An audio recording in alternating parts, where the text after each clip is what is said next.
Welcome to the Taos Institute's Relational Research Network video series. In this series, we explore research from a relational perspective. We hear from people working with a relational research process and learn about related values, concepts, and practices. To start, here are some of our ideas. Research from a relational perspective embodies a philosophical and co-creative stance. It is thus not a method, per se, but rather a collaborative way of being. Engaging from this perspective entails an ethical responsiveness to a focus of inquiry.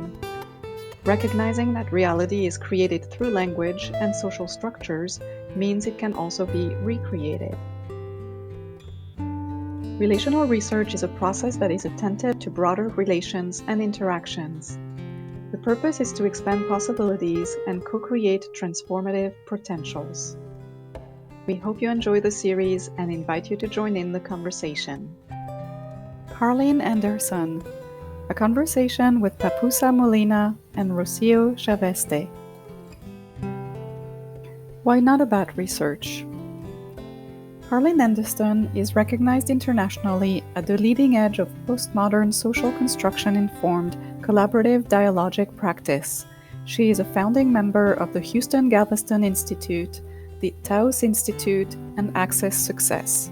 She lives in Houston, Texas, in the United States.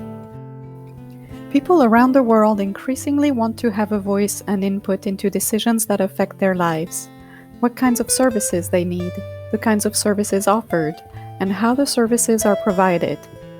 As Wittgenstein suggests, people challenge us to question the institutionalized myths on which we base our practices.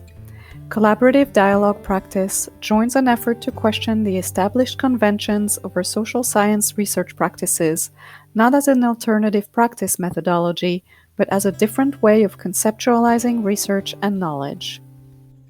Harlene, thank you very much for accepting this invitation. And it is what we are working in the Relational Research Network, and we would like to have your voice in this series, in this video series. And we would like to ask you something that for us is very important. It has to do with, what do you think about relational research or research from collaborative and dialogic perspectives? Okay, well, first of all, thank you for inviting me to join you and for having this conversation with me and the viewers who will be watching this. What do I think about relational research and how do I relate that to collaborative dialogic practices, something like that? Well, I guess the first thing that I would say is that I don't think of relational research as a methodology. And I think that that's seductive to think of it as a methodology. And Jan DeFer talks about non-methodological research, which you're very familiar with her work, I know. And Ken Gergen also talks about the most important thing about research is to keep in mind the relational ethics of research. And Harlene, when you talk about relational ethics, what is that you are thinking about? I'm thinking of how you can have the other person in the front of your mind and to keep thinking that they are a human being and that you are with a human being. You are a human being with another human being, and how we hope that we treat each other as human beings. And that is, I think, with respect and dignity. What does these two words have to do with research from your perspective, Harlene? Relational ethics, you mean? No, when you say dignity and respect.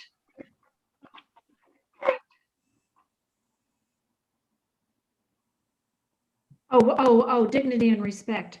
Yeah. I think that we often forget that people want to be treated with respect and with dignity.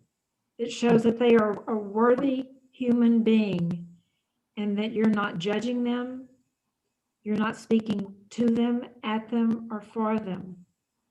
I just think it's a basic, for me, it's a basic human principle of being in relationship and relating with someone else, whether that's in research or in therapy or in the boardroom of a corporation or in a classroom. Mhm.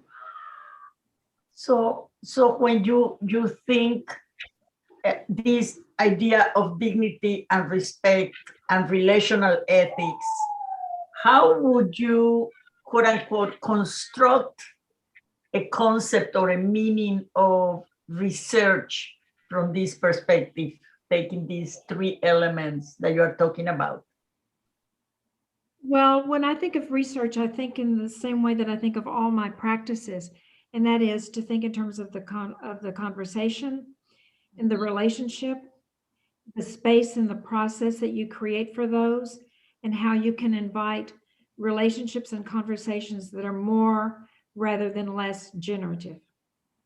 And when you have generative conversations, you learn a lot. And the person who's always for me, the facilitator or the inviter of the conversation or of the research question has the responsibility of interacting with a person that communicates to them, again, that you're treating them with respect and dignity, and that you want to hear their perspective and their voice, not something that you think that you should be hearing. Because what's important to keep in mind, Papusa and Rocio, that both of you know, is that everybody all around the world, people are protesting, they're fighting, they're killing each other. They want to have a voice. They want to have a voice into decisions and policies that affect their lives. And so why should they not have a voice in research? Mm-hmm. They should. Okay. I think. Sorry, go ahead. Go ahead. No, go ahead, please. No, go ahead.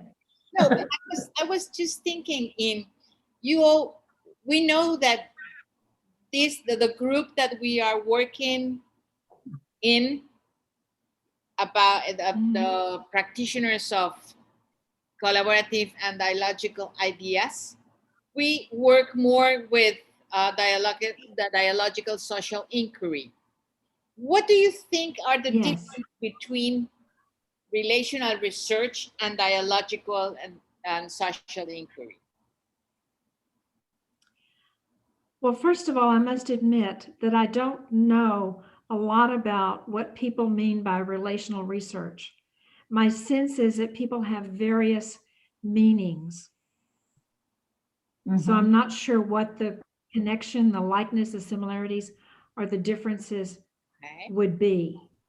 Okay. But again, my warning at the beginning is how not to think of relational research, however you think of it, as a methodology, which fits with social dialogic or social dialogic inquiry. Mm-hmm. That it's not a methodology. It's an emergent, generative, creative process in which the researcher is a participant, as the participants are, in creating what evolves. Mm-hmm. Because you cannot be in a generative conversation with someone and not be in an influential position in terms of participating in the creation of whatever the product is that comes from that. Mm-hmm. So, Harlene, you were talking right now about a generative conversation, and you cannot necessarily define the final product. And that is almost a contradiction in the academy, in the traditional academic context. So how would you not answer, but how would you enter into conversation with the academy from this perspective that they have a very positivist models, even from qualitative research to work on research? How would you talk with them about this? That's a very important question, and I can think of two recent experiences that I have had with a professor who was in charge of a student's dissertation, coming from a very positivist, empirical research perspective. And you can ask questions, you can be curious, you can try to learn more about what they're thinking as a way of engaging them in conversation. But what I've experienced is that the response is the same. And when you say the same what are you referring to? In the same in terms of traditional research, in terms of what a literature review should look like, how it should be systematic, how it should be grounded in a conceptual framework, how the number of research participants is extremely critical, even in qualitative research, which blows my mind when you think in terms of a single case study. But so for example, 12 or 24 participants are not enough.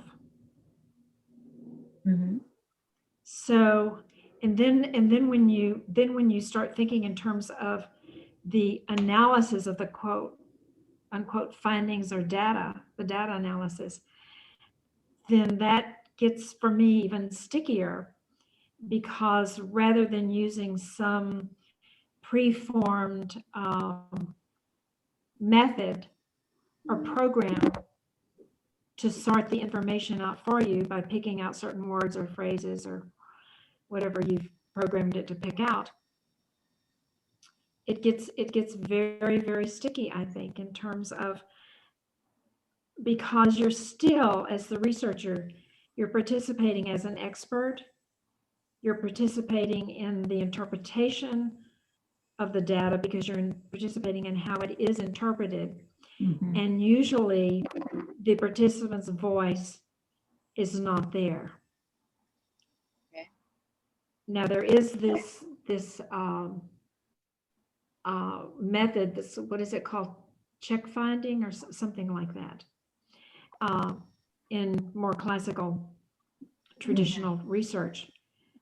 But I really think that to understand if your interpretation fits with the other person's experience and how they would interpret what they said or what they meant, you have to have a conversation. You have to be able to ask questions. You have to be able to respond to what they say. You're talking to someone who's quite biased and has been for a long time, even though I try to be very open. Well, but that's just what it is. It's your stance, your perspective, and in that sense, we are all biased. No matter where do we sit on the continuum, we are all biased. So, Rocio, you wanted to ask something else.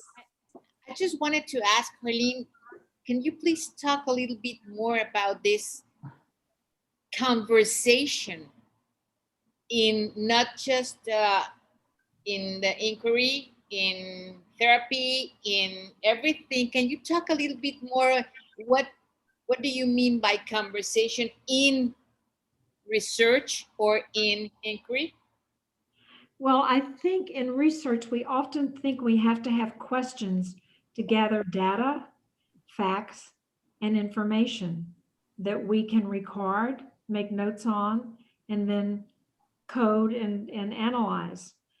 And for me, I'm interested in, I think research that counts numbers, that's very important. Like with the COVID epidemic, of course, it's very important how many people are sick with COVID, how many people have died, how many people have had the vaccination, how many people haven't, et cetera, et cetera, et cetera. That's important, extremely important information. And that is helpful. So I think the question then becomes, I'm diverting a little bit, Rocio, from your question. The question reverts to, what is research? What are you looking for? What do you want to learn about? And who is that learning useful for? And so I'm interested in people's lived experience. Again, whether that's in a therapy situation, in a classroom as a student, in an organization, in a business, or a member of an indigenous community circle. I'm interested in their first person experience as they want to express it. And I think that you cannot have a set of recipe-like questions that you ask one after the other, and therefore you get frustrated because the person's not responding to your question. But the questions often don't fit with where people are and what they think is really important to tell you. And I'm interested in hearing what people really want to tell me. So the conversation starts with being curious about what the other person wants to talk about. So if I say, okay, what I would like to learn from you, let's say that I'm working with a group of mothers at a school. What I would like to learn from you is, what is your experience of being mothers of children in this school? Okay. Some question like that, something very, very general. And then I will say why I'm interested in learning about that. And then I will say, and this is something that I'm very interested in learning, but I would hope that as we talk and get to know each other, and I learn from you, that you also have some input, some say into what it is that you would like to learn. Maybe there's some things that you would like to know about school, yourself as a mother, a woman, children, etc. I'm making this up. I'm just Yes, yes, but it's a very good example. It really resounds with me. Yeah, so in other words, I would want to invite them into the inquiry. So I have to be able to not hold in concrete or hold as a prisoner my agenda or my objective of what I want to learn. I have to be able to be flexible and hope that I can learn some of what I want to learn, but I have to be able to be surprised by what other people want to learn, and therefore what I learn, which I find out is really what I wanted to know in a way. It's a richer story. It's a richer description. So I become curious, and then I say, okay, so this is what you would like to know.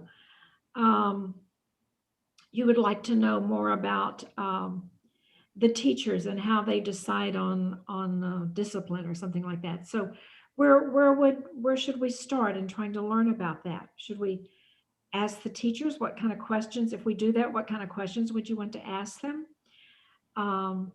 What would you say are your reasons for being interested in this? So I would engage with them as I hopefully had already engaged with myself as to how come I want to ask a particular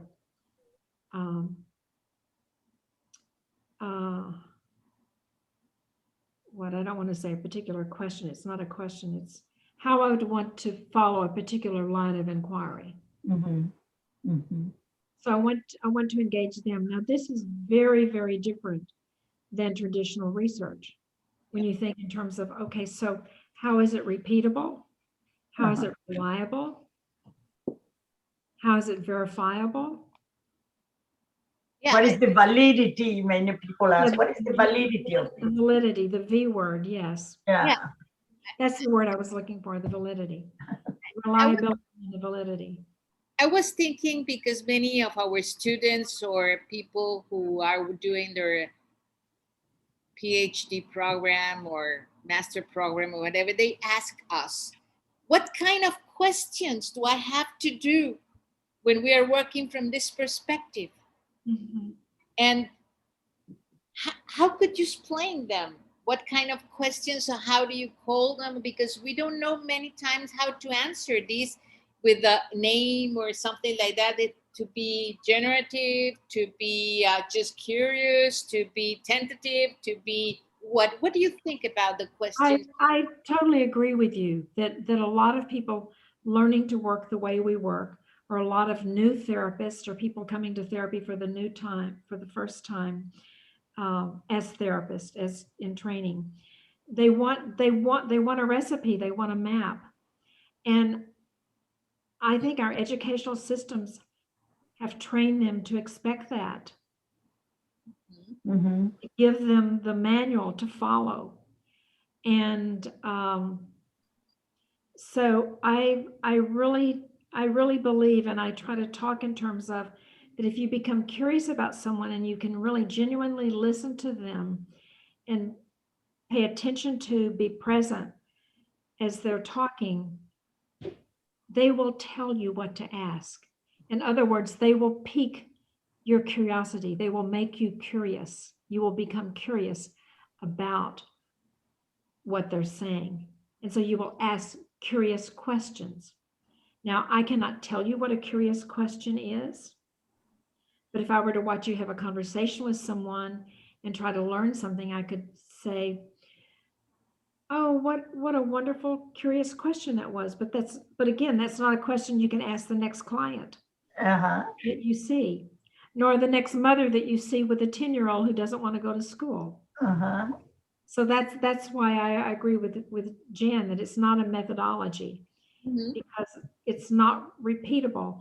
And this is strictly and heavily influenced by John Schotter, Uh-huh.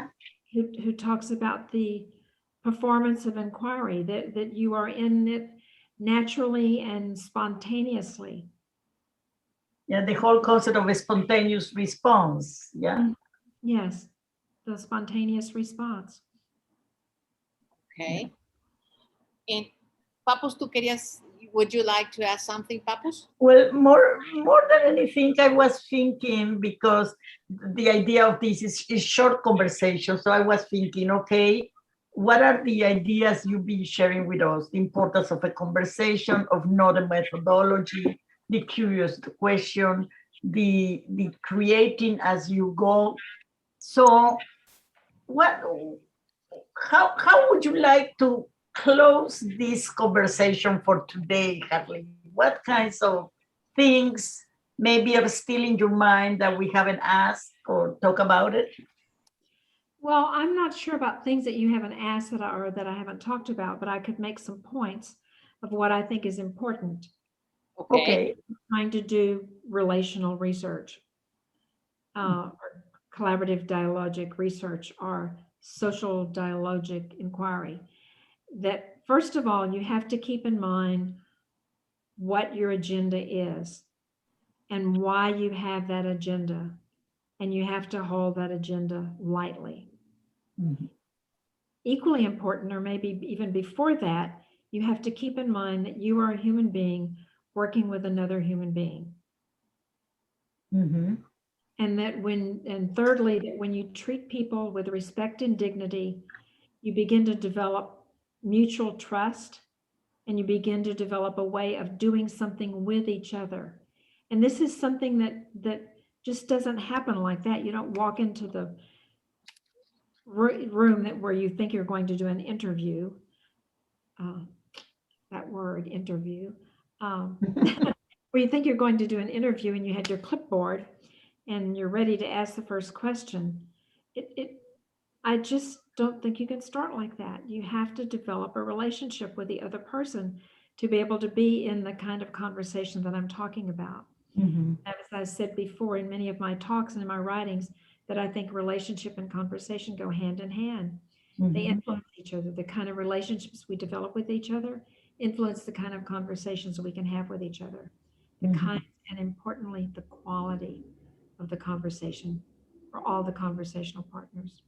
Mm-hmm. So those are some of my summary points. I could also add to keep in mind that people do want to have a voice. Mm-hmm. Okay. Yes. Let me just, you have mentioned a lot of times, or at least what I have heard, voice. People want to have a voice. How can you highlight the voice of the one that you are working with or having a conversation with? By being curious. Because by being curious, you're inviting them to talk. You're signaling that what they have to say is important and that you would like to learn more about it. Yeah, so voice is kind of an overused term. I would kind of agree with you on that. Mhm. People want to have an opinion. They want to have a say Mhm. Mm-hmm. in things that affect their lives. And again, as I said, if it's in politics or any kind of governmental policy or decision about children at school, why not about research? Mhm.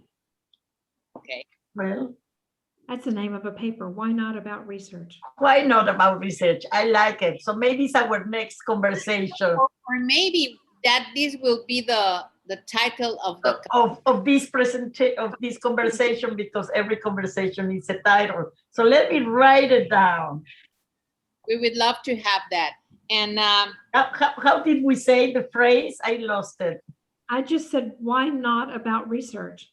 Why When people- not about research? Okay. People want to have an opinion, a say, a voice, input into decisions, policies, actions that affect their lives, yeah, whatever that might be in whatever context. Why not? Okay.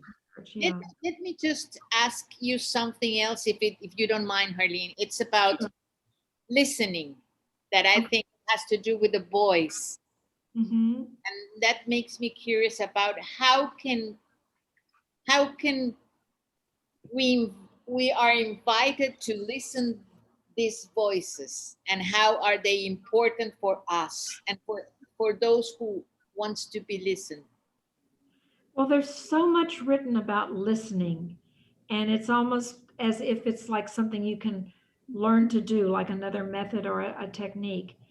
And I think listening has to do with the relationship that you're developing with the person, that you value them, that you listen in a way that honors them, and that is, again, what Schotter would call responsive listening.